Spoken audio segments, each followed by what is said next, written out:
You guys will have access to all of these files that I have.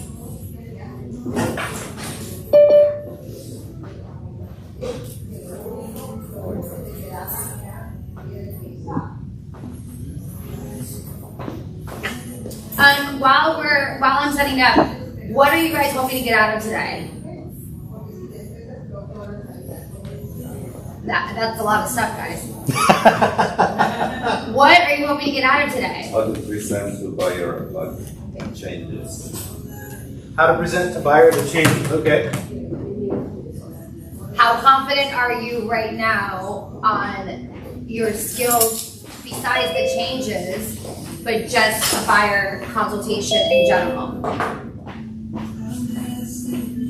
I have no skills on that, but I did home in on my listing presentation skills the other day with our little session we had last week, and I really kind of surprised myself. Good. So I was actually impressed. Okay. I have to walk in, but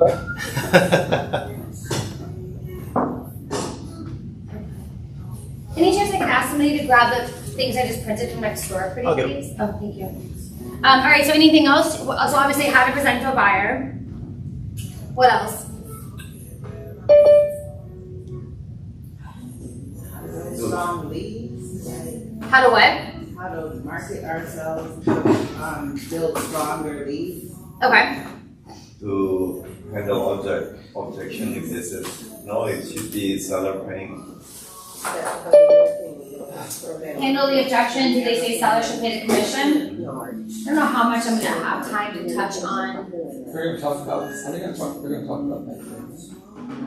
Yeah, most of this meeting. I'm not going to go through today. Is he on Zoom? Oh, he is on Zoom. Haha. Guys. Hi. We're getting started. So full transparency, I will not be covering the buyer broker agreement per se, because I'm waiting for our broker to come back to see what changes we need to make, right? I coach other teams that they've always had to use a buyer broker agreement. And so I'm just not going to be covering that part. I am going to have them sign a contract. I'm just not going to be using the verbiage with them paying the commission yet until our broker. So we'll do another one for that, okay? Oh, you found it. I knew it. Exactly where you said. I knew it. Exactly where you said. Shit, how am I gonna get over here? All right, so anything else? What did I miss? What are you hoping to get out of today? Do I have to represent too many buyers? And the ones that you do. I gotta know how to deal with them. Facts. I gotta know how to. Where's the right one? Hey. After you get done with the coaching session, How are you? good to see you. Time you might be able to help me do a listing entry. Good morning. Good morning. You guys are very lively today.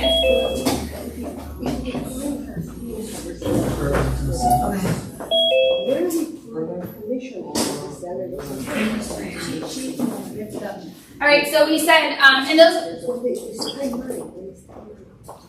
and those on Zoom, tell me what you're hoping to get out of today so I know. Anna, I see you in the car. I hope you're on the way over here. I am. Just said. I'm willing to take whatever you tell me I need to know, masters. Got it. Good morning. Good morning. All right. Are you ready to get started? I'm ready. Perfect.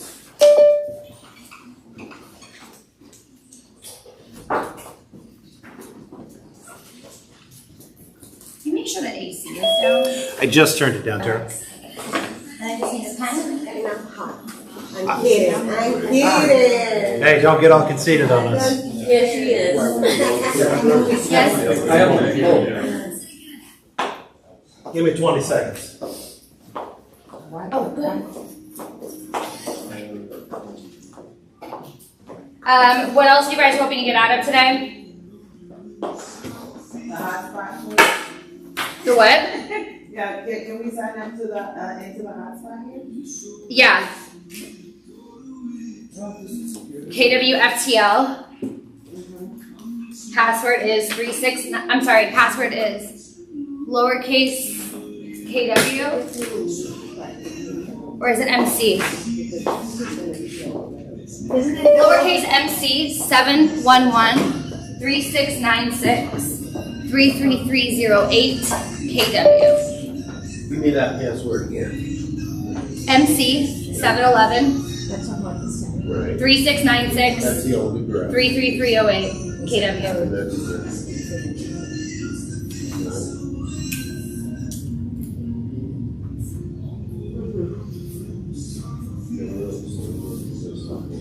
So, Tara, She just wanted to sign here down into.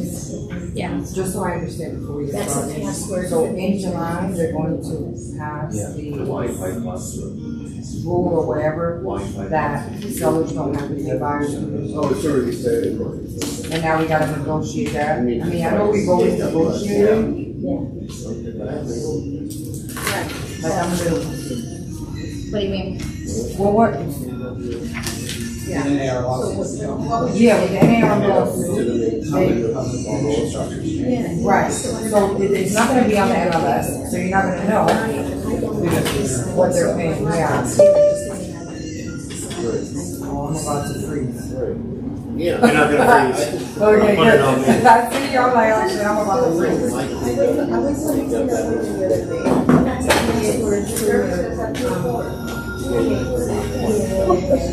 This is for what? To connect to the internet. Like if you're laptop, if you want to get on the internet. Oh, mine's pre-set, that's right. That's what it's foreign to say. Yeah. But yeah, now I remember this is on the sign. Oh, you're going to use the mouse? You only have to set it once, and then like you said, change the memory, come back, and it's automatically on the internet.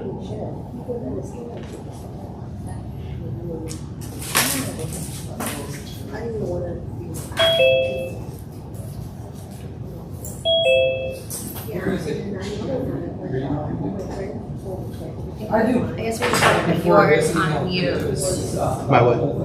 That's what I'm going to do the doorbell. Oh, yeah. Send it to us, I've got it. This is really fast. Oh, You yeah, have to I think go so. Can you close that door behind you too, though, so that people know to go around the other That way? goes to show that, I was just like, that goes to start everywhere. Okay, I'm ready. You ready? Ready. All right. I said, I'm not gonna call you for happy birthday. You guys ready to get started? Let's go. All right, well, good morning, everyone. I'm so grateful for you choosing to join us this morning. It was kind of last minute that we put this together. However, there were a few things that changed over the last week since Friday afternoon with NAR's announcement about their choice to go ahead and settle with the Sitzer Burnett lawsuit. And what that ultimately means is that, pardon me, I'm going to let a few people in as I'm getting started. What it ultimately means is there are going to be some changes in how you negotiate now your commission. What a lot of people don't realize is that the entire purpose of the MLS originally getting set up had nothing to do with pictures. It had nothing to do with the internet. As a matter of fact, it was a book a long time ago. And it had nothing to do with descriptions of properties. Its intent and purpose was property addresses and broker compensation. Meaning that it was the one place that brokers could go to or agents could go to and see exactly what the commission amount being offered was for each individual property. As a matter of fact, the only main purpose of the MLS when it was created was that bottom right section of the MLS printout, which showed the commission amount. Now, obviously, things changed, things altered as the internet came about. Back in I think the last group that actually switched over was in the mid 2000s, where they switched from a book to the actual internet. Yet that was the original intent of the MLS. Now, it altered and changed into what we know it as today, which is a fancy place for us to go to share properties with our clients and to see exactly what all of these properties look like. And ultimately, then the MLS feeds all of these other places in the world online to advertise your properties. Yet if we go back and look at it, its whole intention as an industry was for commission agreements between agents and brokerages. Now, what's this going to look like going forward? What it'll look like going forward is ultimately before you present offers for a property, you will negotiate your commission amount before you choose to present an offer.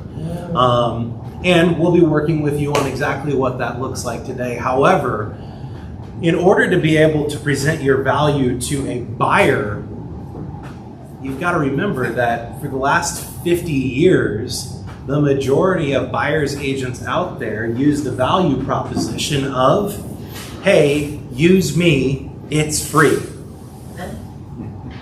And while that worked to an extent, it also worked against us for the last 50 years because unfortunately, the reality of the situation is so many people out there in the general public believe you are overpaid. You just open doors, right? Thanks to HGTV, yes, that is the perception of what we do as an industry, is we open 3 different doors, we negotiate the contract, we close, and it's all done in 30 minutes. How many of you guys have had that actually happen before? It's very rare that that happens. It can happen for you, yet the majority of the time, it doesn't happen for you. Yet, that's a perception of so many people out there, which is why the Sitzer-Burnett case actually came up, because in the state of Missouri, it wasn't as clearly defined as it is here in Florida, Tara, that commission agreements, when you listed your house in Missouri, it wasn't as clearly defined as it is here in our contract in Florida, that a percentage of that would be going to the buyer's agent, a percentage of it would be going to the seller's agent, which is why we're in the position that we are today. So the intent of our class today is I'm going to be the buyer today. Tara's going to be the buyer's agent. She's going to walk me through what a consultation looks like, where you're truly going to share what your value as an agent is. And one of the reasons I've asked Tara to do this is because her and your mom for so long have done it in a way that really shows the value of what being a true representative for a buyer looks like. And there's not one person out there who believes that Tara is just there to open doors and negotiate a contract and that's it. There's so much more that goes through the process, and that's what she's going to walk us through today. And we're going to give them copies of all the resources too, right? Yes. Yeah, you're going to have copies of all of the resources that Tara uses. And in the next few days, there's going to be some additional resources that we're going to bring to you as a leadership team that will help you to even go further with the value that you offer to buyers. A couple of things that I brought over from the state of Texas that we are having our attorney rewrite for us, just to add that additional layer of protection for you and your commission, and make sure that at the end of the day, all of the hard work that you're putting in is not for nothing. It is being seen, and you're being taken care of at the end of the transaction. So with that being said, Tara, is there anything that you would like to add? Just that, I've always done the buyer consultation from the very beginning, because that was what we were supposed to do. And I will be going over the VIP agreement that we use. I will not be going over the buyer broker agreement until, again, we get those additional resources. Our broker comes in and wants us to be able to use certain verbiage and whatnot. We do what our broker says, right? So, and I have always had them sign a document to say that this was their promise to them to want to work with me, and here's my promises to you, and charge them the TC fee. And the last thing to your point is, I remember being so nervous about charging a fee, like a transaction fee. And that was even before I had a TC, because I was like, well, why are they going to want to pay that? And price only matters in the absence of value. If a buyer or a seller ever have objections onto why they don't want to pay the fee or pay the commission, then it is your fault. You missed a step in the presentation and within the process that they don't believe in the value that you have to give, and you need to go back and figure out, what did you miss? What did you not cover? We had, my mom and I, we had a buyer on a $3.5 million home ask me, what's the commission? And I said, I'm not sure. And I look and go, it's 3. He goes, all right, so you guys get 3%. I said, yes, sir. He said, well, that's not enough. He goes, write up the offer and put in that I will pay you an extra 2% at closing. And this is on a $3.5 million house. Now, was that somebody who saw the value? Yes. Absolutely. And so, and that goes back Quite to a substantial amount of value. yes, absolutely. Yes. And so and I remember being very emotional about it, because again, price only matters in the absence of value. When you know your worth and you know what value you have to give, and I like to focus only on the ones that truly want to work with me. Yep. Why force somebody to want to, pay me or work with me when I can go work with the people that want to work with me? Yep. So that's it. Exactly. All right. So how should we dig in? Well, and so I will give you guys at the end, out of role play, write down your questions. We'll answer questions at the end.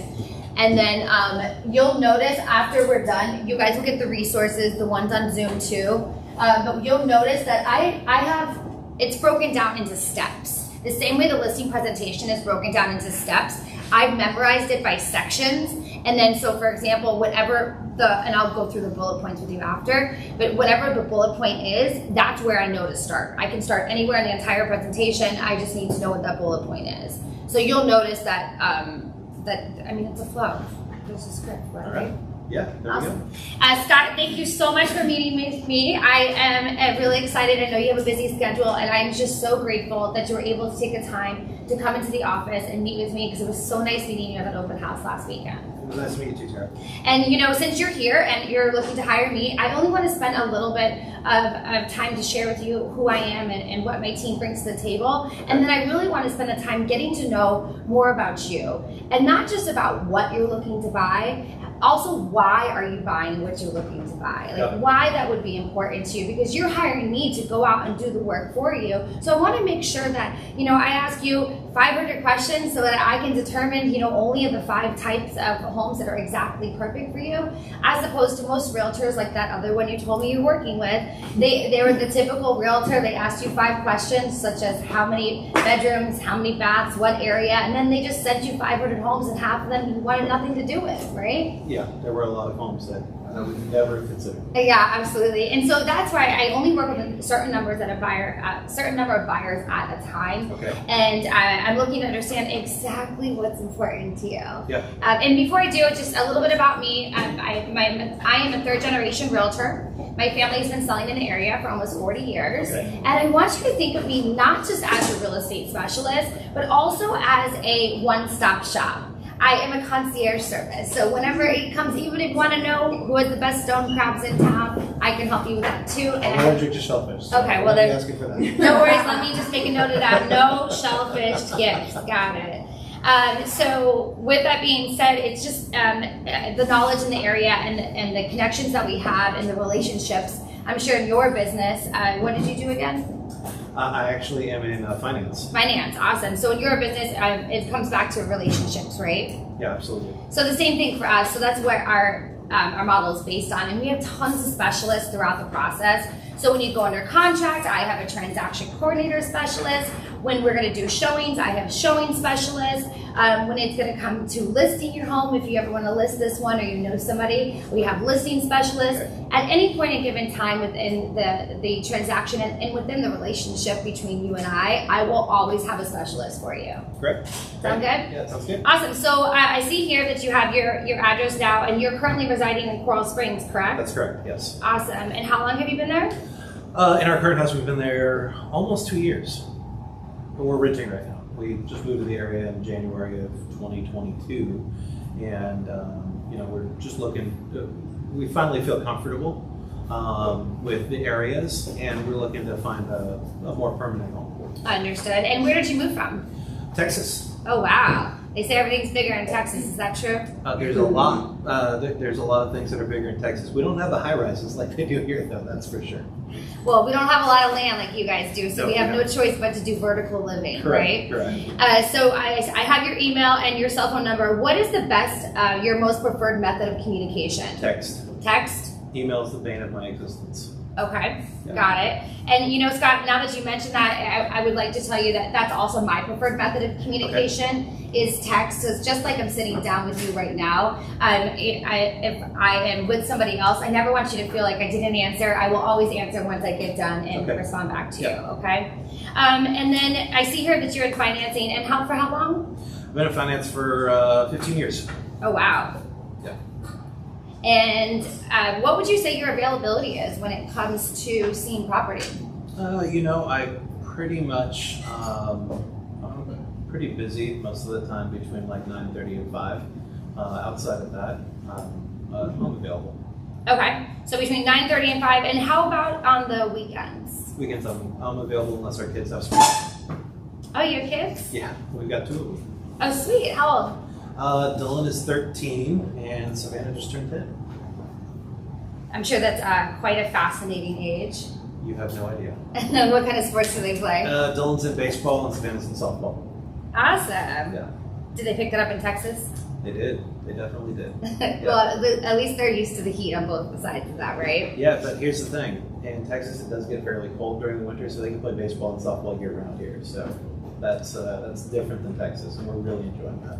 Well, that's a good perspective. And so, anything else in regards to your availability and or communication? Well, my wife as well. My wife's name is Kendall, and she's like in the event that I'm not able to see something during the day, she's normally pretty available. She can make herself available quickly if the right thing comes up that we're totally interested in.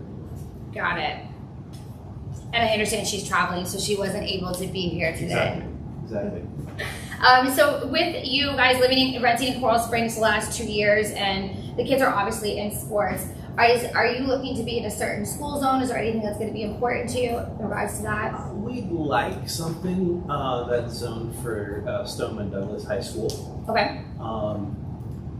So I guess that's the northwest part of Coral Springs. Correct. Yeah. So we do want to stay in Coral Springs. We're open to Parkland as well. Okay. The most important thing for us is that Dylan's really involved in baseball. Obviously, he'd like to play at Stoneman Douglas. Just good schools in general. We're open to other schools if you have any other suggestions, but we've heard really good things about Stoneman Douglas. Okay, great. And when you say good schools, what does a good school look like to you? They have a good sports program. Okay. So if we were rated a D, but we had a good sports program, I don't know would that if work? a D would work, but a B or an A or a B school Okay. would be ideal. So an A or a B and a good sports program. Yeah. Got it. Somebody tried to get into the Zoom. You're right. There's a bunch of people that tried to get in. Thank you. So now that I have kind of a little bit more about just the schools, I know that you, before we dig more into like what in particular you're really looking for, you had a chance to meet with our team at Supreme Lending and Len Whitefall, and Yeah. I'm sure that you've seen how different she was compared to the other lender you were working with, right? Well, I was working with an online lender, so it was much different. I understand. Lynn did a great job. She asked me a ton of questions and got more details about who I am, what I do, and what kind of financing you can actually expect. Okay, and then what type of financing did she say? Oh, we're looking for conventional. I mean, we can do as much as 20% down. We had, she said, based upon what we're looking at, if we wanted to, we could do as little as 5%. Okay, and when you guys discussed your cash to close, meaning Yeah. how much money you guys have in order to close on the home, how much were we thinking? I mean, I can put as much as $200,000 down if I needed to. Understood. And so now, and I'm sure you know this, being in financing, it's not going to be exactly what you're approved for. What's really going to be important and what we want to focus on is what you want your monthly payments to be. Yeah. So where's kind of your comfort level that you would like to stay under? I'd like to stay under $7,000. $7,000 a month? Yeah. And the 7,000 a month all in, is that including, is that not including utilities? Oh yeah, I'm not talking about utilities. I'm just talking about taxes, insurance, and the mortgage payment. Got it. So if it was 8,000, would that probably not work for you? I'd like to stay at about 7. I mean, 7,500 on the high side. Okay. Got it. And at any time that you feel that the team, which really never gotten any complaints, however, if there's any time that you feel that the team at Supreme is not doing what they should be doing, please always communicate that to me. Therefore, I can kind of step in and whatnot, okay? Yeah, absolutely. As a realtor, we don't dig into your finances. I'm here to be able to know exactly what you're looking for and why that's important to you. Yeah. So now that we have Dylan and Savannah, and they're going to be in a good school, an A or B, and how many bedrooms are you guys looking for? We'd like at least 4 bedrooms. That way we have the ability to have extra people over if they want to come down and visit. Okay, so 1 extra space. Yeah, 1 extra room. If it was And 3, I'd also like an office at home too. okay. So what if it was 3 bedrooms and a den? Would that work for you? No, it's going to be at least 4 bedrooms. Okay, at least 4. Yeah. And how many baths? 2.5 would be fine. What's important about the half bath? It's just a space that people can go use when we've got parties and things like that. Don't have to worry about going into the bedrooms or anything like that that have bathrooms in them. Something in the open area of the house. Got it. Yeah. And so when you have people over, so are you the one that likes to entertain, or is that Kendall? Oh God, no, that's Kendall. Okay. Yeah. So Kendall likes to entertain. She definitely does. Got it. Yeah. And how about a pool? That would be awesome. You know, we've never had a house with a pool before. It's one of those things that I've always kind of had on my bucket list. We'd totally love to have a pool. Got it. And would it be okay if maybe just the community had a pool? Yeah, we'd be open to that. That's Okay. what the last neighborhood we were in Texas had, was a community pool, so we'd be open to that too. What if the community didn't have a pool and there wasn't a lot of space to build a pool? Would you still be okay with that? No, I want the space to be able to put one in if we don't have one. Got it. And how about your garage space? I'd really like to have a 3-car garage because I've gotten so used to having one, and we have a golf cart, so something that is not necessarily a golf cart community, but we can drive our golf cart around and have fun. That's kind of the way that Dylan's learning to drive before I give him the keys to the car. I don't blame you. So are we essentially using the garage to park both cars and the golf cart in, or are you Yeah. using for storage too? Not really for storage. Okay. Just for the cars. What if it was a 2-car garage? I'm sorry, what if it was a 2-car with a tandem, so just have that golf cart space? It wasn't a 3 full-car garage. Would that be okay? Yeah, that would work. That would Okay. work. Awesome. And your current home that you guys have been renting for 2 years, correct, in Coral Yep. Springs?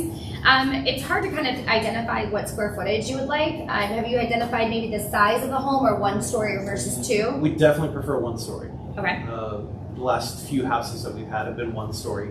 The one we're currently in is 1 story, and I think we're at about 2,800 square feet. And that feels like a good size. And when you say 2,800 square feet, is that what's under air conditioning, or is That's that what's including under air garage? Okay. Yeah. So it'd probably be a little hard to go under that. Yeah, I think so. Would you agree, though, that sometimes we can see a home that's 2,800 square feet, both homes are, one just feels a lot bigger based on the way that it's laid out? Yeah. Okay. So it won't really cut that off completely. And this is going to be your primary residence, correct? Correct. And if I were to find you and Kendall and the kids the right home today that really matched everything that you're looking for, would you be willing to make an offer and close in the next 30 days? We would, yes. I mean, our lease doesn't end until July. Okay. Yet, I know that the market's starting to heat up, and the earlier we get into it, the better off we're going to be. So if we find the right place, we're ready to pull the trigger right now. Got it. Yep. And what do you know about the market, Scott? I don't know a whole lot other than it's normally pretty busy in the spring. Yep, absolutely. We have one solid season, which is going to be the end of October, which goes all the way to April. So just think about it. Whenever it's cold up north, we get busier down here. Got it. Okay. So I welcome the blizzards up there so that we stay busy. The more blizzards there are out there, the better out we're. Absolutely. Okay. And then during the summer, people come here to vacation. I mean, we live where other people come to That's vacation, true. which is pretty cool. Yeah. So if that would not propose a problem to you, now let's talk about location. Because I know we said that the kids, ideally, Marjorie's home in Douglas, which then puts us into Coral Springs and Parkland. If we were to look, and I pulled up the map for you just in case, if we were to look in regards to your ideal location, because it would be right here for Coral Springs, Parkland, where would you say is the furthest north that you'd be willing to go? Like, would you go north to Hillsborough? Yeah. If we needed to. Yeah. we'll Okay. do that. Would you go north to Glades Road? So that would put us into Boca then, right? Yes, sir. Yeah, Boca's a pretty nice area. We consider Boca. Okay. So if we were to go above, I just don't know a whole lot about the area. understood. So if we were to go to Boca, we would probably cut off where? Glades? Yeah, probably Glades. And then how about the furthest east? I mean, it's going to be hard to obviously find the A and B schools if we're, for high schools especially, if we're going to be east, closer to the beach. Yeah. So do you have an idea of the furthest east that you'd be willing to travel? We'd like to stay no further east than the Turnpike. Okay. Yeah. And that'll keep that schools public for A and B as well. Yeah. And then west, I'm assuming all the way to the Everglades? We'll go all the way to the Everglades. Just don't put us in it. Got it. And then how about the furthest south you'd be willing to travel? Like, we said Coral Springs, so the city we have after that is Tamarack, and then we go into Sunrise. How much further south would you be willing to go? I would really want to stay, what is it? We have Southgate Boulevard that connects the difference between Coral Springs and Tamarack, which is right here, and the next major road would be Commercial Boulevard. I would definitely want to stay north of, really, if in a perfect world, I'd like to stay north of the Royal Palm. Royal Palm Boulevard, so we really don't want to cross over that city, correct? Correct, yeah. Okay. Yeah. So your current home that you've been renting, the lease is up in July. Mm-hmm. What have you liked about that home?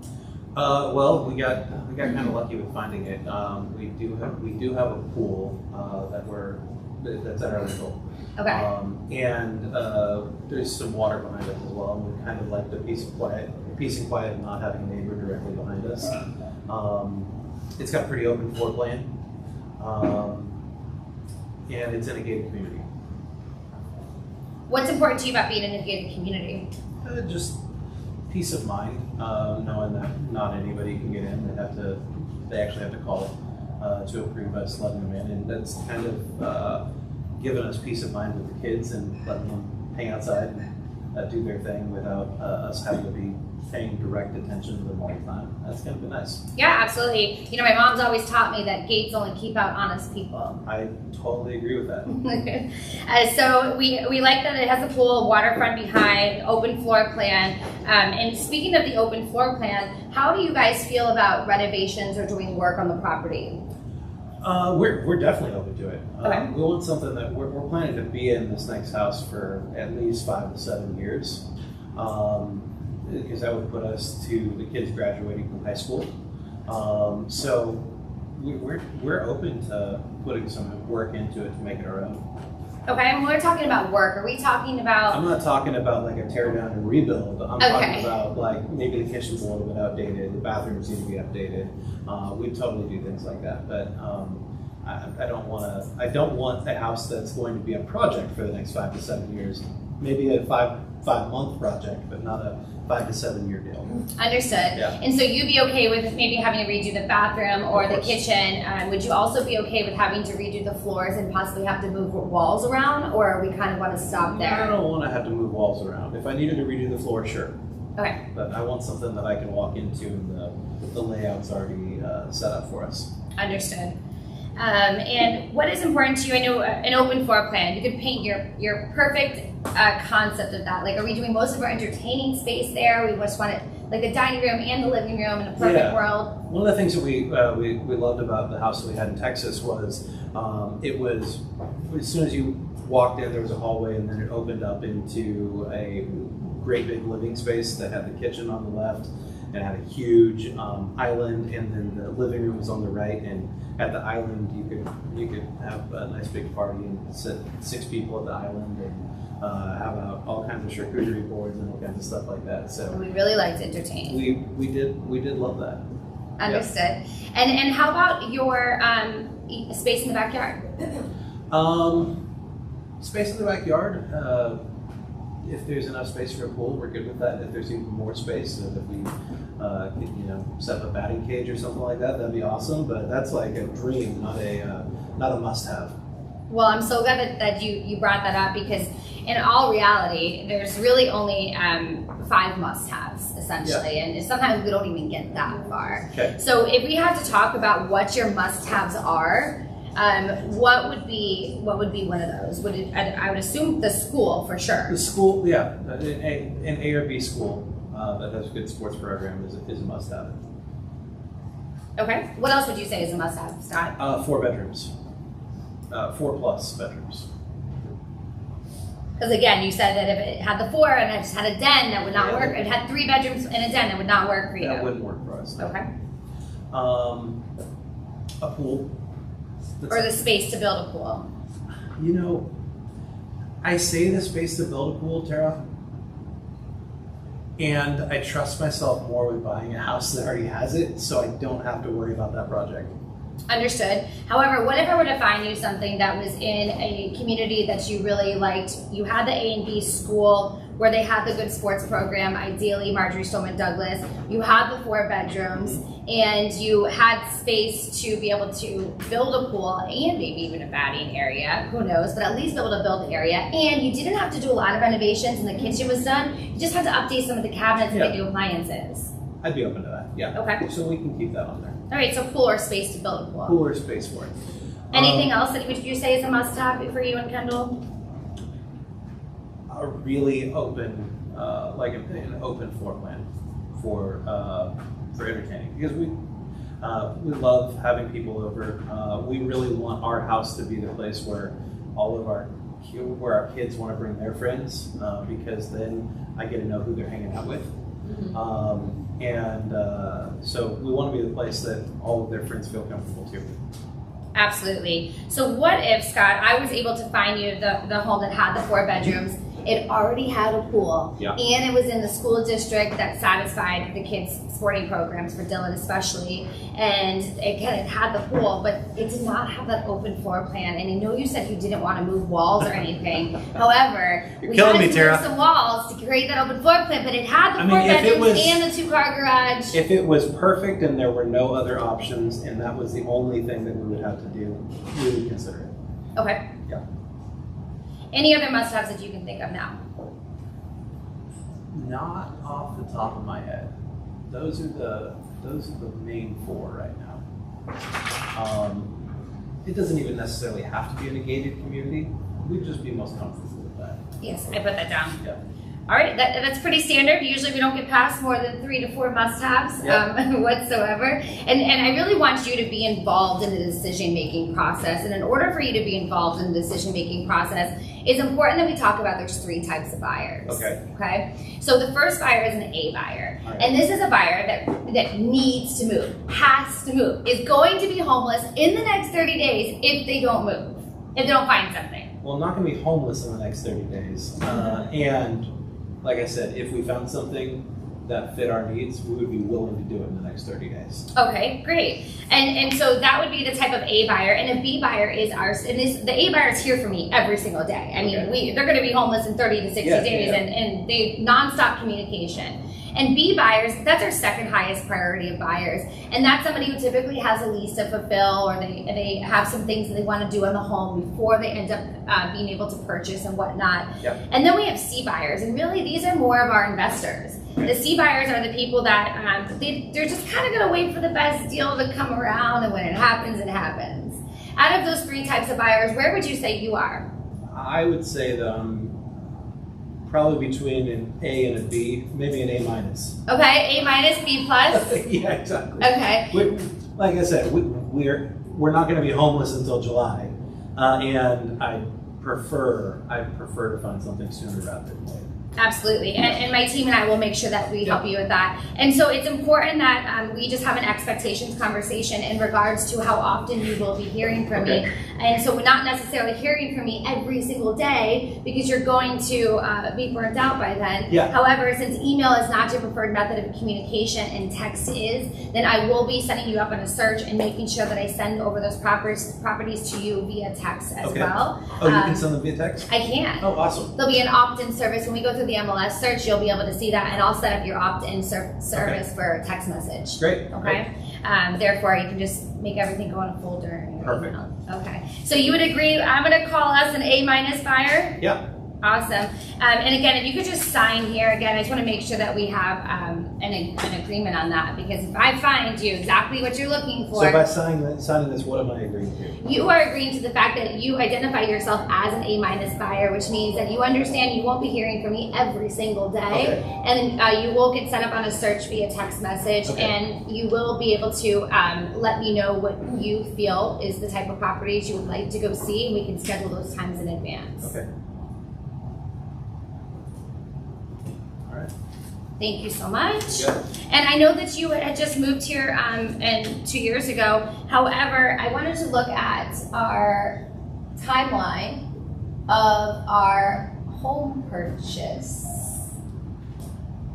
That is usually in my handy dandy buyer consultation booklet. So as of right now, here is are you familiar with the home buying process?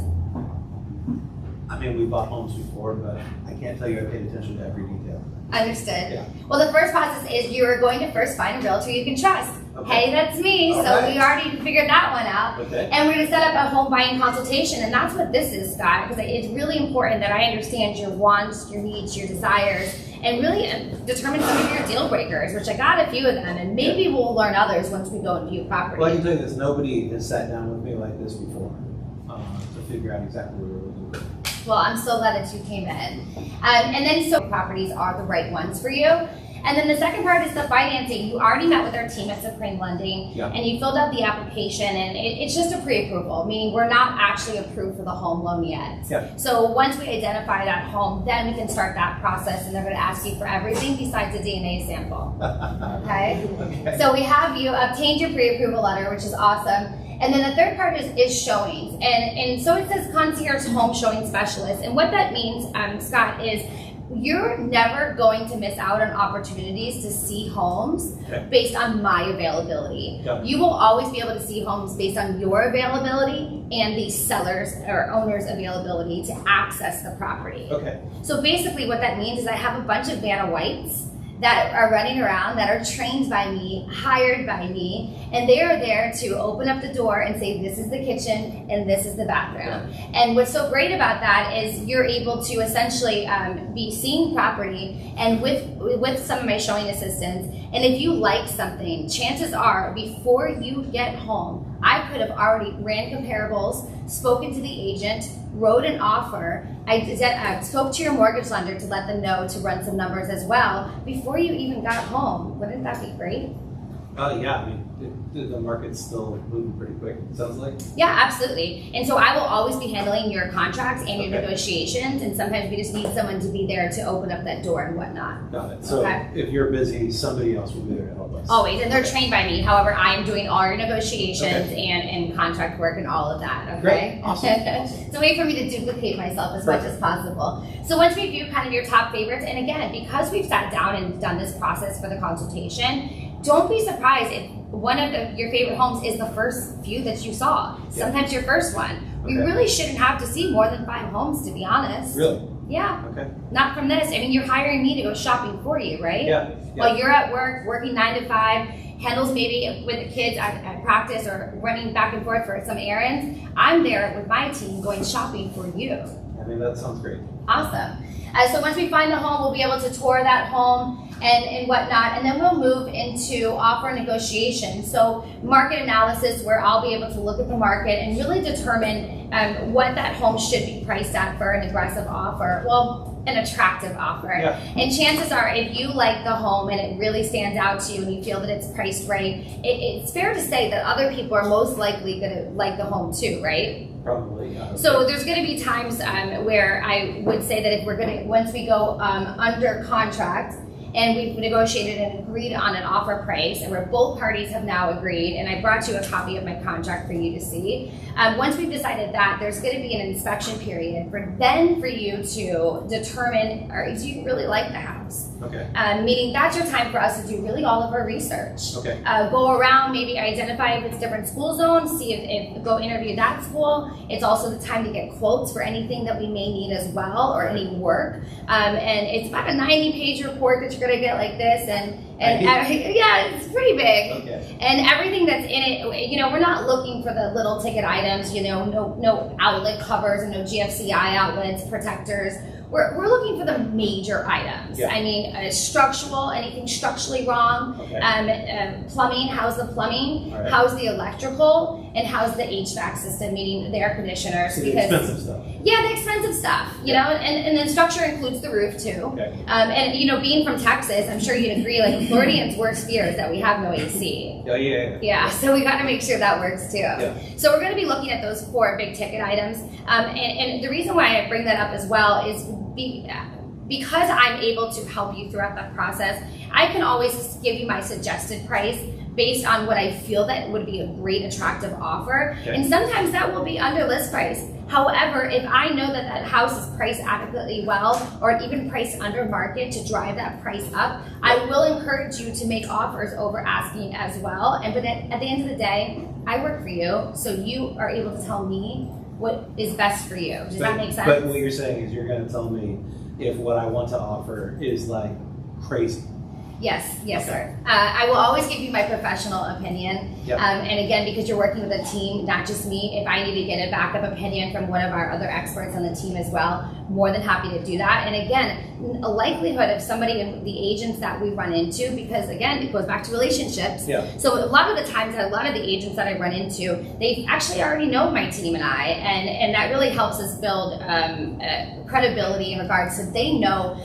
Not only am I just making an offer with the buyer, they know I've already sat down with that buyer and qualified that buyer and done this extensive research. And then also they know that my team closes deals. Yeah. So that really helps too. So if I wanted to make an offer and you were convincing me that that may not be the right thing to do if I wanted to go too low, how would I know? Like, how would you know? What would you be able to share with me on that? I'd be able to show you market research and data and whatnot, and be able to, again, it goes back to relationships. So I probably have a relationship with that agent, Okay. to where I can find out, you know, what's important to them on their side as well. Yeah. I'll be able to judge it just based on what the data is and whatnot. And since you're in financing, don't worry, I have fancy spreadsheets for you so you can see, you know, what the percentage of list to sales price ratio is and days on market and whatnot. I have tons of those things that Okay. I'll go over with you when it comes Awesome. time, okay? So it's not just going to be a feeling; it's going to be based on data. Correct. Okay, great. Yeah, we do Great. things based on facts. Okay.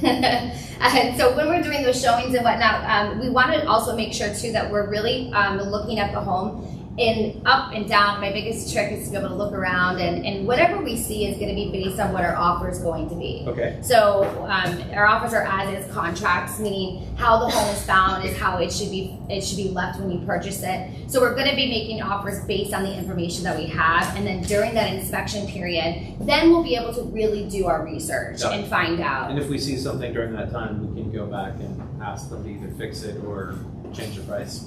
Correct. And you know, I would always suggest there's a few different things that you could do if there were things that were found. Again, the seller does not have to fix anything by any means. Yeah. However, asking, the worst thing they can say is no, right? True. However, I'm always going to recommend that I don't necessarily want the seller to fix it, because they're going to fix it to sell it, right? Yeah. I would really prefer, and I don't really like to bring the price down because in regards to your purchase price being lower, because in regards to your financing, we're only going to be talking like maybe $10 a month, depending on what the difference is. Okay. So what I would prefer is we actually got a credit at closing. So if we agreed on $2,000 credit, that means you would have to bring $2,000 less to the closing table in order to, and then that's kind of like having cash, Yeah. right? And then I can just fix it myself. Correct. Okay. And then you would fix it because you want to be in there for 5 to 7 years until the kids graduate college, and then we can just rent out this house and you can get you and Kendall whatever you want, so it should be empty nesters. Okay, good. Absolutely. So one other thing I want to talk about in regards to showings and the inspection is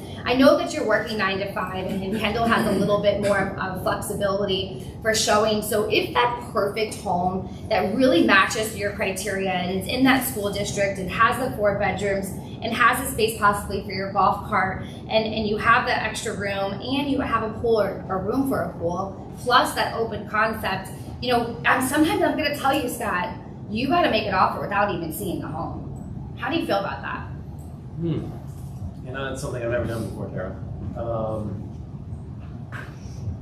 I mean, if it was perfect and we had already like been through the neighborhood and stuff like that, and we knew that it was a place we'd want to be, I would be open to it. But we still have our inspection period if we wanted to back out or change our mind. Exactly. Would that cost us anything? So essentially, I look at your inspection cost is going to be like your gambling money. Okay. So it's going to be your skin in the game in regards to that'd be the only money that you would have at jeopardy to lose, and you know you'll have a deposit that will be made with the title company. Yeah. However, I've never lost a buyer's deposit, and you most certainly won't be my first. Okay. So it's really no loss. So it's inspection on this type of home that you're looking for will probably be anywhere from $500 to $1,100, depending on how much of an extensive report that you're looking for. Yeah. I'm always going to recommend for the premium. However, if we did walk away from that property, you know, after you made the offer, while you were at work, you were able to electronically sign it. Then we schedule a showing and or an inspection. We go to the property, you touch and feel it, and you're like, nope, I don't want it.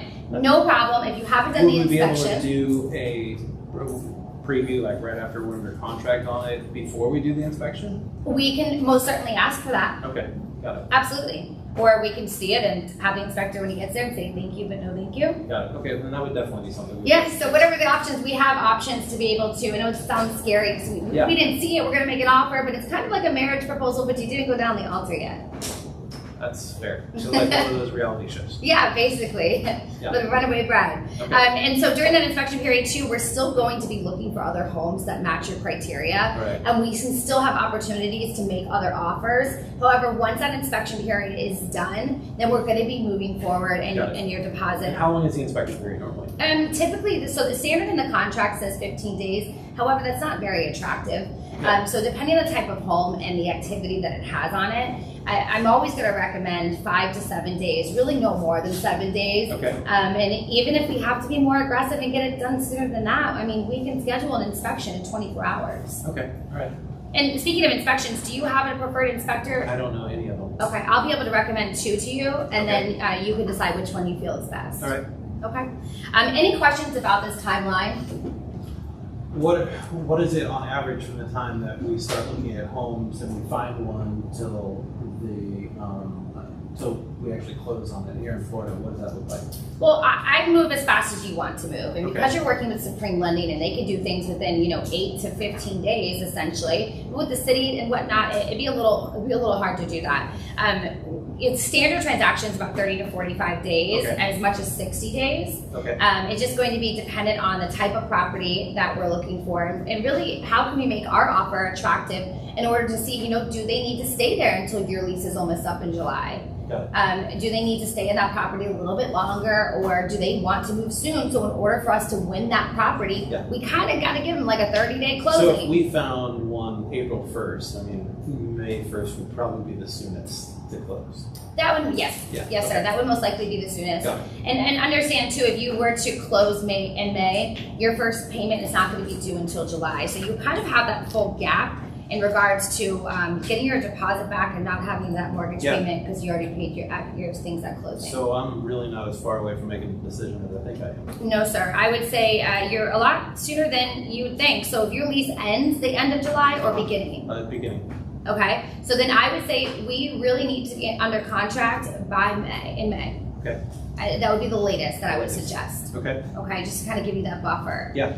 But as of right now, knowing what you like, and I'll be meeting with Kendall, then we can kind of narrow down exactly what you're looking for in regards to neighborhood. We kind of go neighborhood shopping. Yeah, okay. And I can send you to some open houses in the meantime between now and April. And when you guys go into these open houses, I have my own business cards that I'll give to you. And I always wanted to make sure that you sign in with my information, or you just give them my business card and whatnot. And when you leave that property, just let me know if you did like it or didn't like it. And because it's very helpful for me, besides the showings and my showing assistant telling me what the feedback is, when you guys go to these properties, it's important that I understand, what you liked, but also what you didn't like. Got it. Yeah, So I can look that's for fair. those things. Okay. Make sense? Yeah.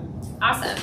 So we talked about in regards to your inspection period, being okay with making an offer. We call it sight unseen until we can actually, see it, touch it, feel it, and then do an inspection. Again, that would be your only gambling money. Yeah. And whatnot. That would be the only risk that you would make. And then after that, you're going to get a whole bunch of emails from a whole lot of people. Title companies going to be doing their thing, our insurance providers. And because you're going to be buying in Broward County actually allows the buyer to pick the title company who's going to be doing, the lien search and permit search, and also holding your deposit and money in escrow. Okay. Do you have a preferred title company, or would you like me to recommend one? I don't even know who they are in this area. So. Okay. Well, I'm going to give you two of them that are my top two, and Great. one of them is actually in our office, Title Alliance, and I'm actually also an investor with them, and they're pretty great because I don't invest into anybody that I don't really want to partner with. Okay. So I would recommend them and another, and I'll allow you to make the decision on who you feel is best. Okay. Okay, great. And so besides the title company, and we talked about you didn't have anybody for inspectors, so I'll give you two of those as well. Is there anything else that you can think of, or any questions that you have in regards to the roadmap to getting your home closed? What's next? Well, so glad you asked. So we're actually going to make a search through MLS, and we're going to create that now. I'll help you with your opt-in search, Okay. and we'll kind of narrow down some neighborhoods we also don't want to be in. Therefore, we can fix that and show that to Kendall. Sound good? Great, sounds good. Okay, did the MLS search, done. Okay, so now that we've done that, Scott, I said earlier, I only work with a certain number of buyers at a time, and I'm so grateful that you decided to work with me. And so I wanted to share with you what my promises to you are, Okay. and have a little bit of promises that I'm looking for from you.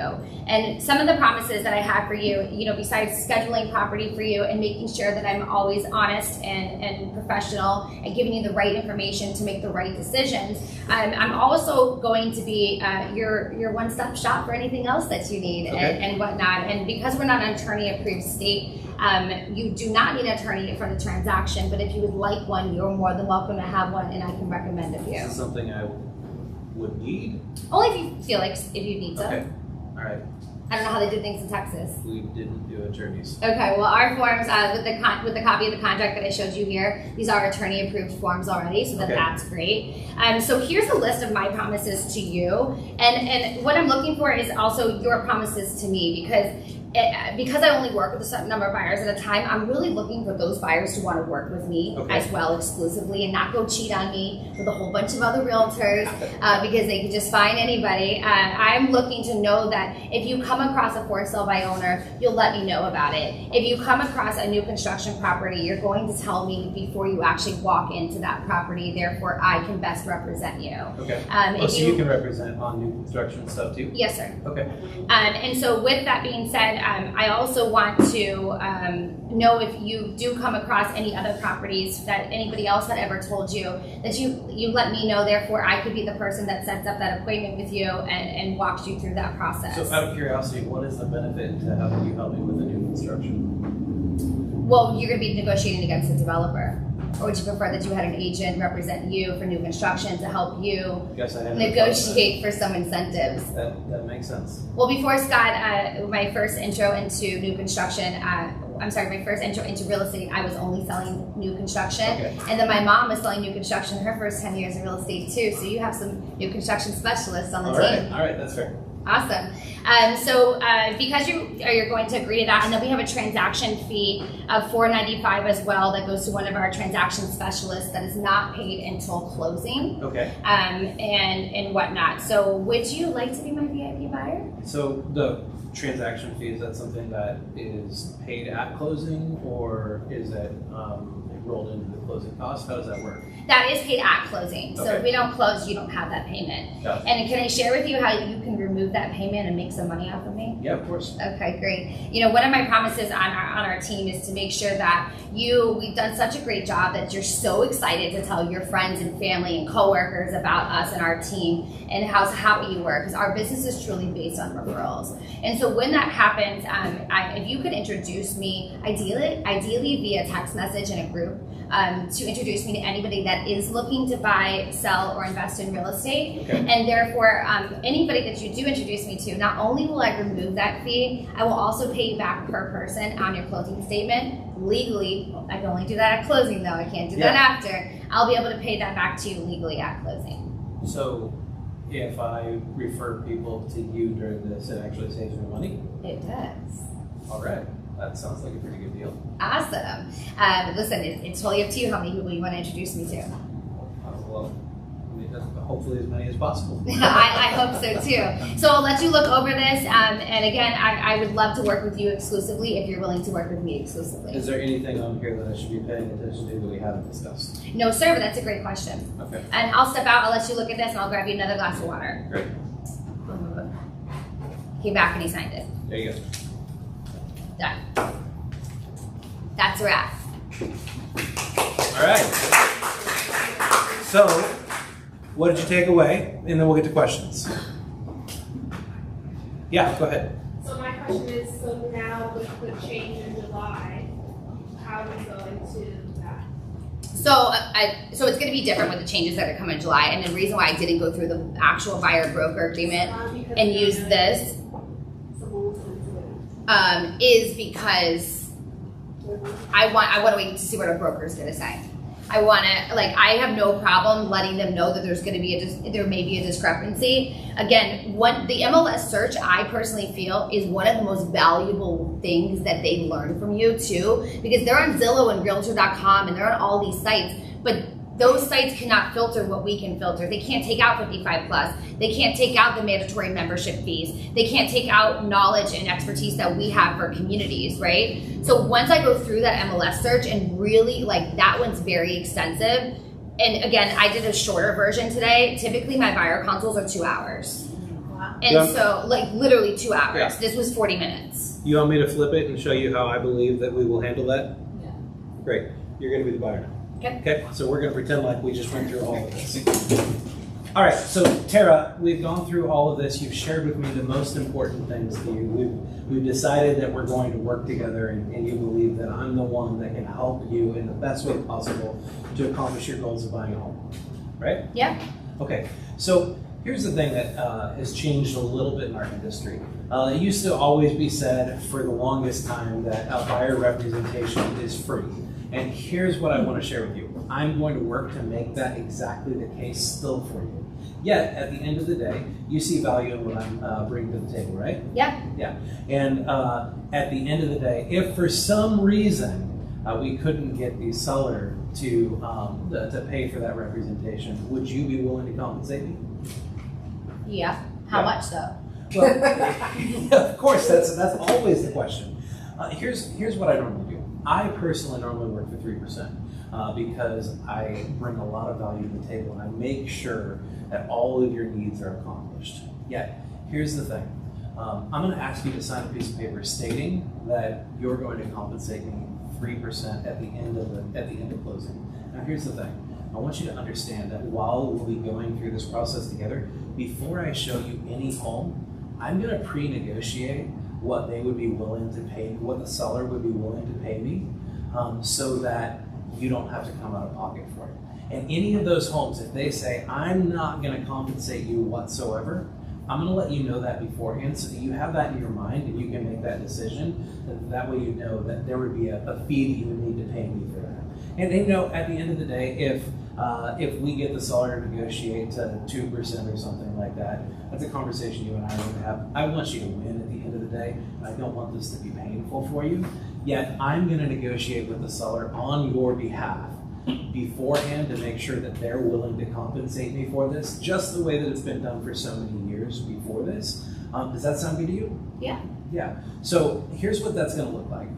This form right here, it's going to say that you're going to compensate me 3% for any home that we find. And the agreement that you and I are going to have right now is that I'm going to do everything in my power to make sure you never have to pay me any money. I mean, I like that. I just need to stay within my budget. Within your budget, absolutely. And that's the most important thing to you at the end of the day, right? Yeah, absolutely. Great. So we'll go ahead and sign this right here.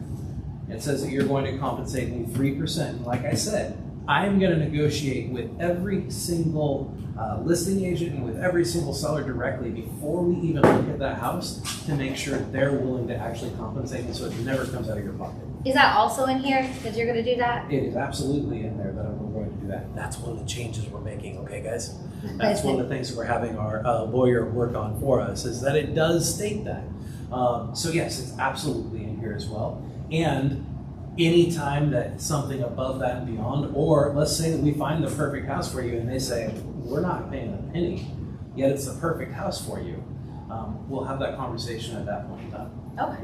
Sounds good. Good.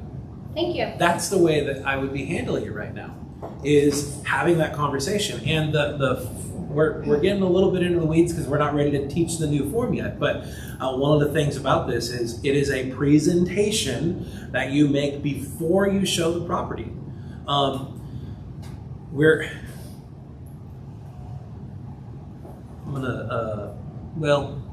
if they say they're not willing? What? What if they say they're not willing? They're not willing to pay. They're not willing?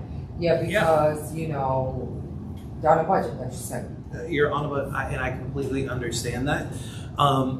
What's more important to you, though? Having representation to make sure that you're taken care of directly through this process, and that your interests are being looked at? or would you prefer to go directly to the seller and deal with them directly and allow them to take advantage of you in whatever situation that you might find yourself? I like that. I like that. It's true. I mean, it is true. Yeah. Can you write that down for us somewhere? The whole thing's recorded. Yeah. I'm contemplating what I want to tell you guys in a way that I believe it can be recorded. Or just turn it off. I see his brain going. I know we have. Can you Yes. just turn it off for a minute? Just say hypothetical. Hypothetically, you yes. go. Hypothetically, nothing is changing in our industry. Nothing.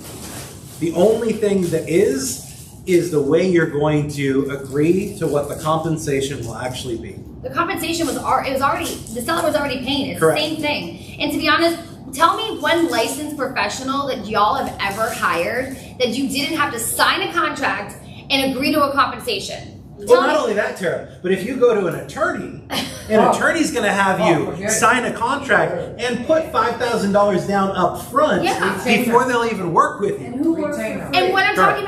talking about like the eye doctor. When you go to the optometrist, and I'm thinking of them because they're next door, you go to the optometrist, you have to sign in, you have to agree, you have to sign waivers, you have to agree to their fee. Your doctor, anything. It's the same Yeah. thing. And don't So be you paying guys first. just, honestly, if you guys are working with buyers and haven't signed a contract, you don't have any buyers. You legally don't have a buyer. Correct. We're doing something in our industry that is going to feel really painful, and it's going to suck for a little bit. Yet, we're bringing professionalism back to an environment that it really should have never left. And like I said, change is only exciting for those at the very beginning who decided that the change was needed. And not every single one of you in here right now is excited about the change that's coming. Yeah, it's here. Don't stress about it. Just make some adjustments to it. Dory? I just want to say that this is new to us, but it's not new in every state. No. If the longer you're around and you have people coming from outside of Florida, namely DC, North Carolina, South Carolina, Maryland, this is already part of their structure in the business. Yeah, so and you have to sign these. to that point, Dory, when I was actively selling real estate, which I no longer actively do, I refer all of my business to other people. Same thing for my database in Texas. When I was actively selling real estate, anytime there was a property listed in the MLS that was less than what my buyer and I had agreed to, because by the way, I always did a buyer representation agreement from the very beginning, because in the state that I was in, it wasn't a suggestion, it was a mandatory, deal. I think that's great. And it was great, because for the agents who are in Texas right now, they have a leg up on us because of the fact that it's a mandatory thing. Yet the point that I was wanting to make is, if that form right there allowed me, because my buyer and I had agreed that I would be compensated at 3%, it allowed me to go to the seller with a form that is very similar to the one that we're going to give you, because I took it from Texas, that is called a registration agreement between brokers. Oh. And it's not going to be called exactly the same thing here, but it allowed me to worry that if in the MLS it said those people were that listing was only going to pay me 2%, it allowed me to go to them and say, hey, I appreciate that you've offered 2% of the MLS. However, my buyer and I have an agreement that I'll be compensated at 3%. We'd love to see your house. I'd love to show it to them. Yet, in order for me to do that, I need you to agree to pay my 3%. And before I would even do that, my buyer and I would have a conversation, and I'd say, is it okay if I present this so that you don't have to come out of pocket anymore? And I say, here's one of the risks with that. They could say no, and that we're not willing to do that. In which case, do you still want to see the home? And by the way, the one time that they said no to my compensation, I just went to my buyer and I said, look, between you and me on this one, I'm not going to charge you the extra 1%, but I appreciate you for letting me go and show my value and giving me the opportunity to go and earn the full amount that you and I agreed that I went to. Here's what I want you to do on the other case. Tara, can you find me a couple more people that want to work with me that I can serve? The part's easy. Yeah. Do you think that this will? Come to you next, Alicia. Oh, I'm sorry. No, you're fine. For instance, like in North Carolina's agreement, you have to do one for listing and one for selling. Mm-hmm. You cannot put in an offer unless that agreement is in. Will that be the same here, do you think? It will be very similar to here. And technically, if we go and look at some of the rules that CFPB put into place back in 2018, if you look at some of the language in that, now we're really getting into some financial stuff. We should have really always had an agreement in place. And many agents are and have been afraid to have the compensation conversation. Yet, it will need to be in place. Yes, you will need to have an agreement. And I feel like when you say that they're not willing to have that conversation, I know it's because they don't believe in their value. They don't know what the value they have. So, and I being my third generation, like I believe that the veterans like you, I'm not saying that it's going to be you, the veterans are going to have a harder time to adjust to this versus newer agents. The newer agents, y'all are going to know, you don't know anything different. Like this is your normal, so it is what it is. Right. The ones that have been doing this for so long are going to have a harder time, and I think they're going to have to go back to the basics. Yeah. They're going to have to go back to the basics of a buyer consultation, a proper buyer consultation. Again, this was like a speed version. And they're going to have to go back to write down what your value is. Like, why is a buyer lucky to work with you? What do you bring to the table? And I'm generally identify those traits so that you know and believe in your value, so that they'll have no problem. It won't even be a question. Again, price only matters in the absence of value. Yeah. Alicia? Okay, so I work with different clients all the time. I work with very wealthy people, and I work with not so wealthy. Mm-hmm. And I don't discriminate anybody, so I work with everybody. However, right now, this client is the numbers came up a little higher, so we short $5,000 or something. How do you present that to a client that he has to pay me 3% when they have a small budget? How do you kind of come out of commission? How do I explain that to the client? Is it going to come from the loan? Is it going to add it to the loan? Or how that's going to work? Because that's the main concern I have. Not everybody's wealthy. I don't think we're there yet, because it's going to be dependent on what the mortgage company. They're going to be scared. I'm working with $40,000 right now.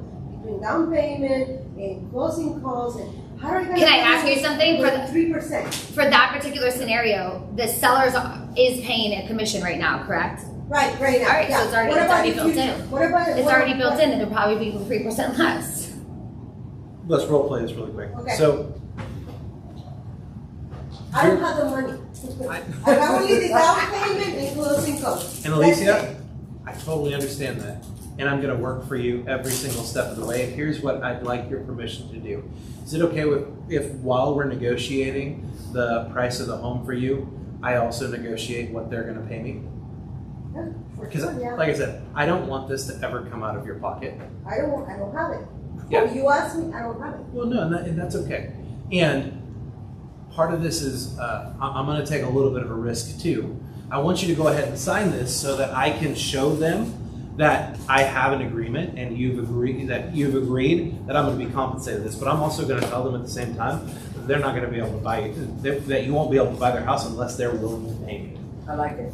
Okay, so it's in the agreement says that if they don't pay you, it doesn't force me to come out with the 2%. Because I'm scared to come out with that 2% because I don't have it.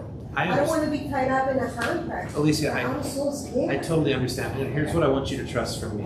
While we go through this process, I'm never going to do anything that is going to put you in a negative financial situation. I'm going to do everything that I can to negotiate on your behalf to put you in the best possible financial situation, period. And while we're doing that, not only am I going to negotiate the best possible price on the home for you, I'm going to negotiate the best possible commission deal for me that you and I have agreed to so that at any point in time, it never comes out of your pocket. Oh, thank you very much, Scott. So what you're telling me, sellers are still paying for commissions for you? I'm going to negotiate that the seller pays the commission Okay, for me. okay, thank you. Yeah.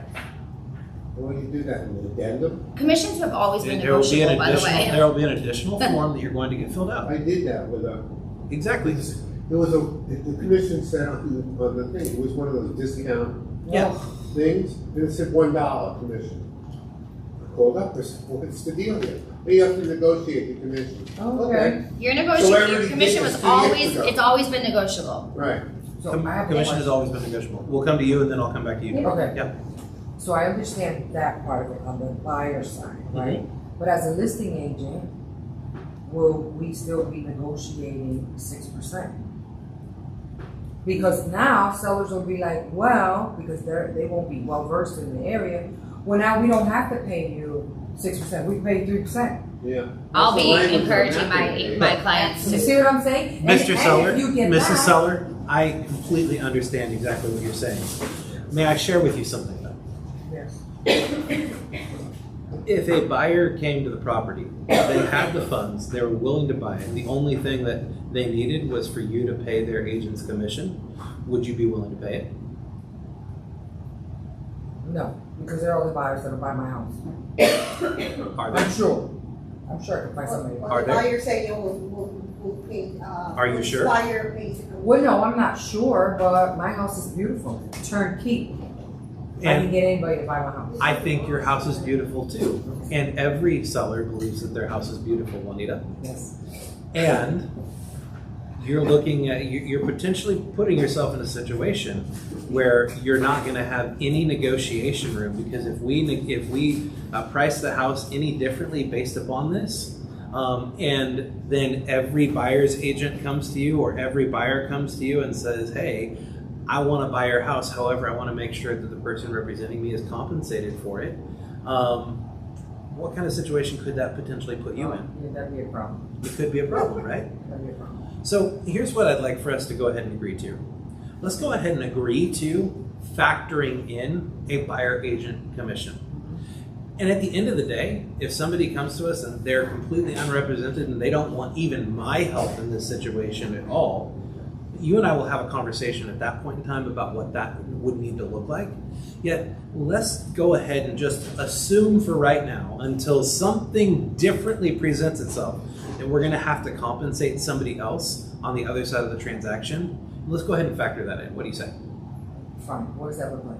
Yeah, so let's go ahead. Then we would agree to the percentage amount that you agree to. Me, I always took listings at 6%. Right. So it wouldn't be any different. It wouldn't be any different. for me. But that's what I'm doing. I don't believe that you are going to have questions. I promise you. You will have questions. The moment it hit CNN, Fox News, Yahoo, all of that stuff, and the general public started paying attention, they have questions about it. Right. Yet, it's an objection you have to overcome. For sure.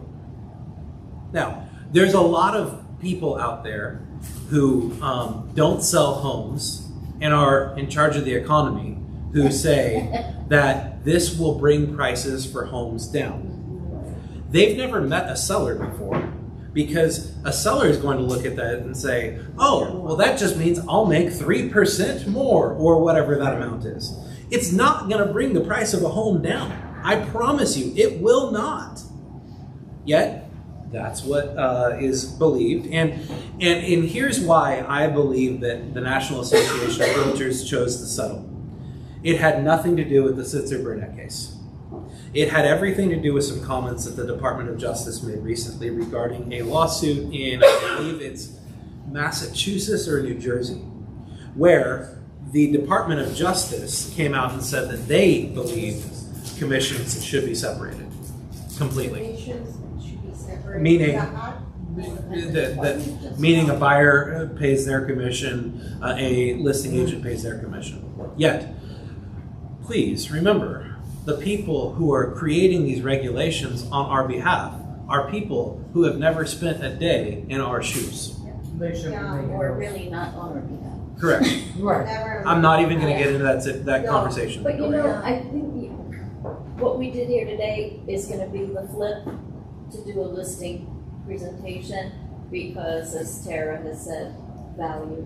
In the absence of value is money. In the absence of value, price is the only thing that matters. In the listing consultation, uneducated are going to be exiting the business. The educated that can deliver a conversation is going to make a big difference. In the listing end, I mean, you're going to have a qualified buyer's consultation as well as a listing consultation, and the people that you choose to work with are going to understand this. And understand, you need 4 presentations. You need 4 listing presentations and 4 buyer presentations. You need 1 for every disc profile. And I need to know, I know how to do that in a very, very high D version. I can do it in I, S, or C. And then you also understand. Today was a mix of a D and an I presentation. Yeah, for sure. Yeah. And again, I remember asking my girl, who was the #1 buyer's agent in the country, and I said, how long are yours? And she was like 2 hours. And so by me doing a buyer presentation for 2 hours, I saved like 15 to 20 plus hours. Now I've told him, you're going to see houses and I may not be there. You may have to make offers that are over asking or under or before you've even seen the home. I've already set up all the expectations, and so I've weeded out so much of the BS. Does that make sense? Yeah. So I've saved hours. So don't look at it like the buyer consultations are going to be 2 hours. No, 2 hours is going to get you back 15 to 20 plus hours later. Because again, so now that I made him say that he's a A- B+ buyer, after the 5th house, and I know that 3 of those were exactly like what he wanted and checked his must-haves, and I had 7 to 8 things out of his top 10 list, and he's not making an offer, then I'm going back and saying, did we miss something? Yeah, what did we miss? What changed? And I have to do another buyer consultation. I'm not showing more than 5 houses. Unless somebody's coming from out of town and I gotta show a few, other than that, I'm not. Because I missed a step within the buyer consultation. Correct. Where did these numbers come from to begin with in compensation? Which numbers? It was just standard. 4, 5, 2. What was the standard? There was no standard ever. It happened to be a lot of people chose 6. How about in Texas? Did they do 6 too? Depended on what part of the state you were in. Some parts of the state, 6 was fairly common. Other parts of the state, 5 was fairly common. Okay. Actually, one part of the state, 7 was fairly common. Why isn't it 8? Why isn't it 9? I mean, I'm just curious why things kind of developed the way they did. It's what people are willing to pay. that was kind of the consensus of what people were willing to pay. Now, there were a lot of people who in their listing presentation would go with 6, 7, and 8% and let them choose. Naturally, on average, what did most people end up choosing? 7. Exactly. Why? Because it was the middle. And with that, they would show, here's the different things that it comes with. What I believe you will end up seeing is a lot of agents will still take listings at what they've been used to them personally taking listings at. And you're just going to have to present a form and negotiate exactly what that looks like. And by the way, this is not new. There's a company out there that is not as popular down here in South Florida as it is in the Pacific Northwest and even parts of Texas. Rhymes with Redfin, that has been offering much lower compensation for a really long time. And then in addition to that, there was also a company out there called Rex. I don't know, National Association of Realtors and a ton of other people, because their whole thing was they were going to sell your house, but they weren't going to put it in the MLS because they were never going to offer a buyer agent commission. So anytime one of their houses came on the market, they would specifically say, if you want to bring us a buyer, you need to make sure that your buyer is willing to pay the commission. Well, Rex didn't last very long because nobody used them. Because the people who did choose to use Rex realized that their houses weren't selling because nobody was showing them because they weren't in the MLS for any agents to see. So it all ended up kind of falling by the wayside and didn't work out. Right, one last question. On the list side. On the list side? Yeah. Okay. That's where I concentrate. You better Good. be done. And by the way, If you guys don't want to deal with this, it'd be able to just take listings. So just take listings. You don't have to worry about this. So on the list side, if I understand right, it's not going to show in the MLS what the seller's paying. According to the proposed settlement that has not been approved by the court yet and will most likely be approved sometime in mid-July, the commission compensation will no longer be in the MLS. So my question is, if you establish a commission, right, and let's say it's not 6%, maybe it's 5%, do you think that's negotiable later?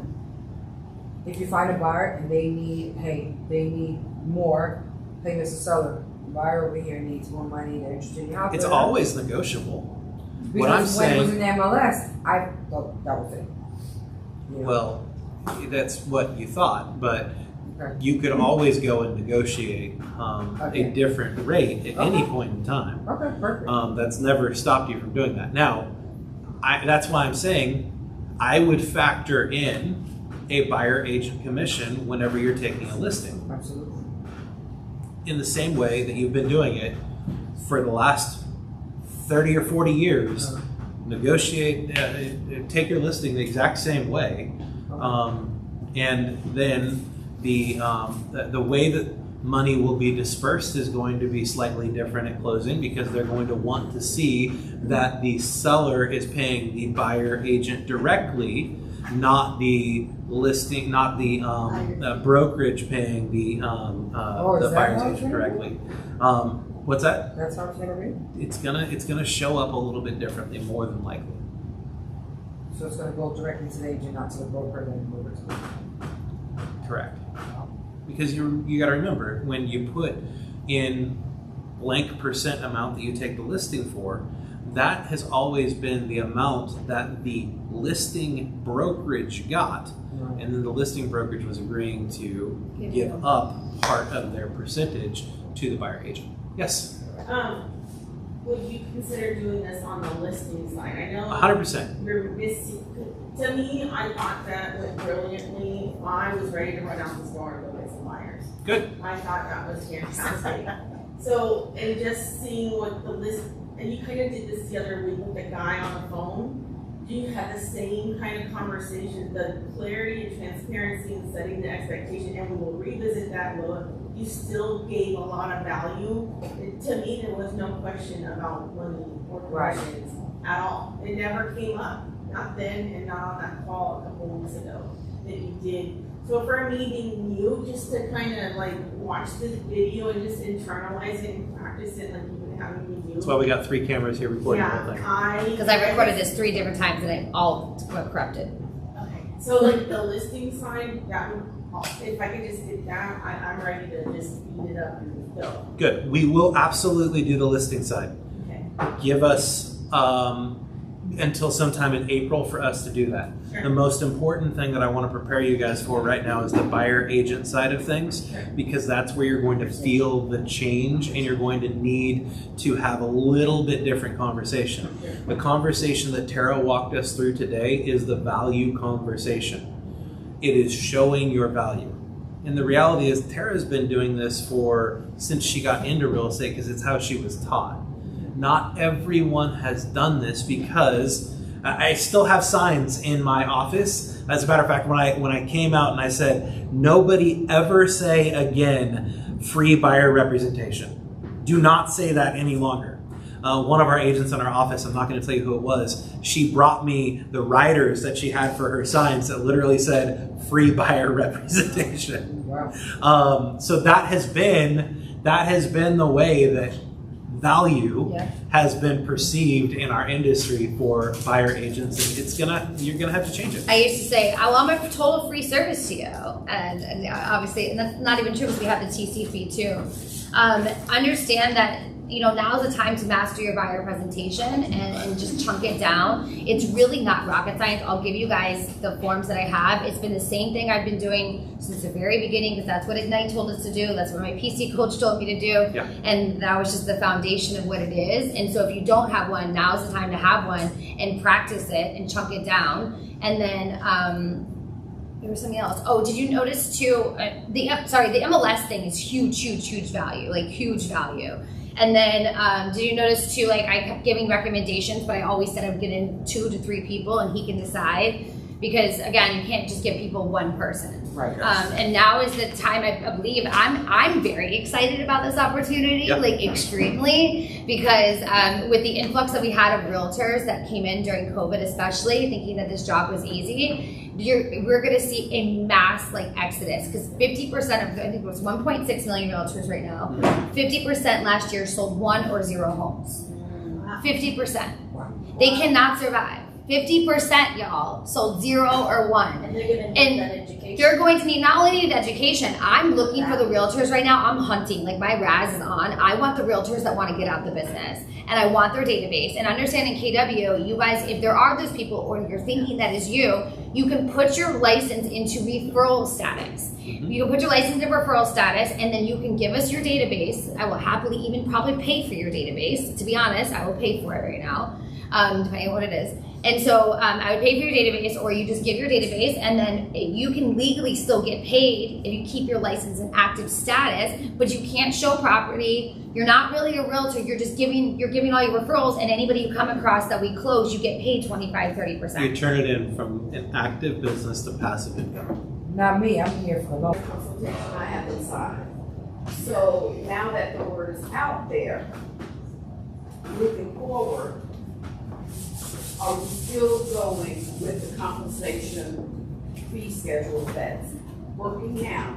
Or what if we get a hold of a listing where somebody has started that new fee compensation idea? Who are flat fee companies who are telling their agents, just go and tell your listing agent, your listing, that it's only their portion of it. And I don't see this going very well for them in the long run because they're looking at it from a very short-sighted mindset. I want you guys to look at this from the long game mindset. In that situation where you have that, come and have a conversation with me, call Tara. I've walked 3 or 4 agents through this already, and guess what? Every single one of those agents still got paid. Because of the way that we had them present their offer of compensation before they presented their offer for the purchase of the property. I like that. Yeah. I've never heard of the offer of compensation before the offer. Yeah. And by the way, this is not new. Guess what? They do this in commercial real estate since commercial real estate started. But I don't know if you said this on Friday or not, but was the main issue for this whole whole like settlement steering? No. Well, that's what the court would have you believe. However, just a survey, any of you guys in here ever searched the MLS for the commissions that were being offered? And only showed properties based upon the commissions being offered? No, that's not nice. No, exactly. Well, the court in Missouri would have you believe that that was the case. And also, the Missouri contract did not clearly state what compensation actually looked like, in that it was broken out in such a way that a percentage was being given to the buyer's agent and a percentage was being given to the listing agent. Here's the beauty of Florida.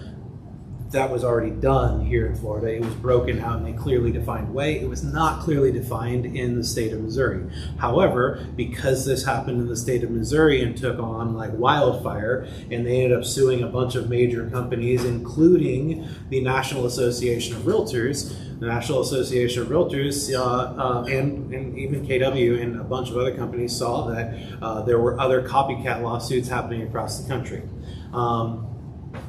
And they went for it.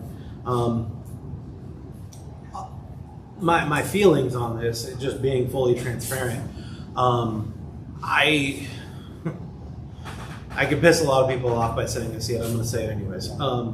If you have depended on the National Association of Realtors to be your advocate, you're sorely mistaken. Oh my God. Yeah. They sold you out in 2005 or 2004 when they agreed to give all of your data to other companies and allow them to syndicate it, which ultimately cost you a ton of money. They sold you out when they allowed the name Realtor.com to be purchased by a media group, Rupert Murdoch. If you didn't know, Realtor.com is not owned by the National Association of Realtors. It is owned by a private media company.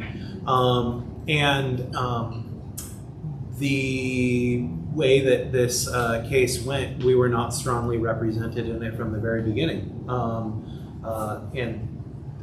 it is my opinion that we should have never gotten to this place, yet weak leadership led us there, and we'll have to deal with the consequences of it. Yet, at the same time, there is a massive opportunity here to stand out as a professional in an industry where so many people have just been riding as passengers, not as partners. It's time for you to step up and really be a true advocate for the people that you represent,